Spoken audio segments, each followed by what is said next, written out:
રાજકોટ મહાનગરપાલિકામાં ભારતીય જનતા પાર્ટીનું ભ્રષ્ટાચારી શાસન છે। રાજકોટની જનતા પણ જાણે છે, ચોથી જાગીર પણ જાણે છે। જ્યાં ભ્રષ્ટાચાર થયો ત્યારે એસઆઈટીની માંગ કોંગ્રેસે કરી હતી। માંગ સાથે અમે રજૂઆત પણ કરેલી હતી કે નિવૃત્ત જજ સરકાર ગુજરાત ગવર્મેન્ટ દ્વારા એસઆઈટીની અંદર નિવૃત્ત જજોની નિમણૂક થાય, પણ મ્યુનિસિપાલિટી કમિશનર દ્વારા જે એસઆઈટીની રચના કરવામાં આવી એ એમની નીચેના પદાધિકારીઓની રચના કરવામાં આવી અને એસઆઈટીના અધ્યક્ષ તરીકે નંદાણી સર ડેપ્યુટી કમિશનરશ્રીને મૂકવામાં આવ્યા।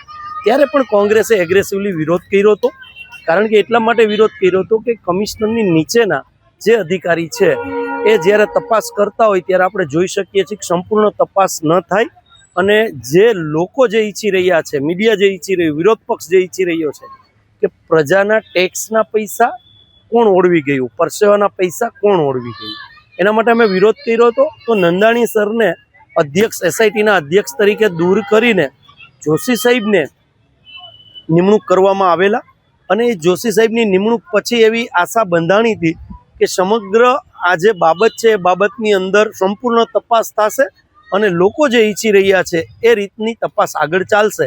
પણ દુઃખ સાથે કહેવું પડે છે, એની અંદર 10-12 દિવસ થયા પણ જોશી સાહેબે એક પણ પ્રકારની તપાસ કરી હોય તો ખ્યાલ નથી, પણ મીડિયા સમક્ષ કે રાજકોટની જનતા સમક્ષ કે વિરોધ પક્ષ તરીકે અમને લોકોને જાણ નથી કરેલી। તો આપના માધ્યમથી હું કહેવા માગું છું કે તાત્કાલિક રીતે રાજકોટ મહાનગરપાલિકાનું જનરલ બોર્ડ 20 તારીખે છે, તો એ પહેલાં જોશી સાહેબે સંપૂર્ણ રીતે જે તપાસ કરી છે એ મીડિયા સમક્ષ અને રાજકોટની જનતા સમક્ષ ખુલ્લી મૂકવી જોઈએ। કોણ આની અંદર દોષિતો હતા એ જાહેર કરવું જોઈએ, એ નથી થયું।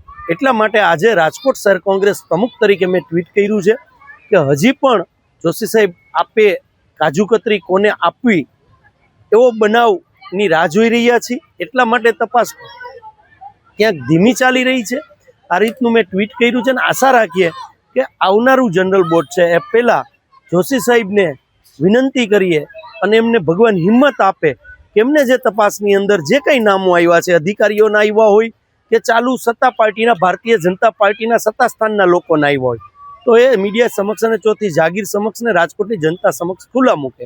આ જ અમારો પ્રશ્ન છે।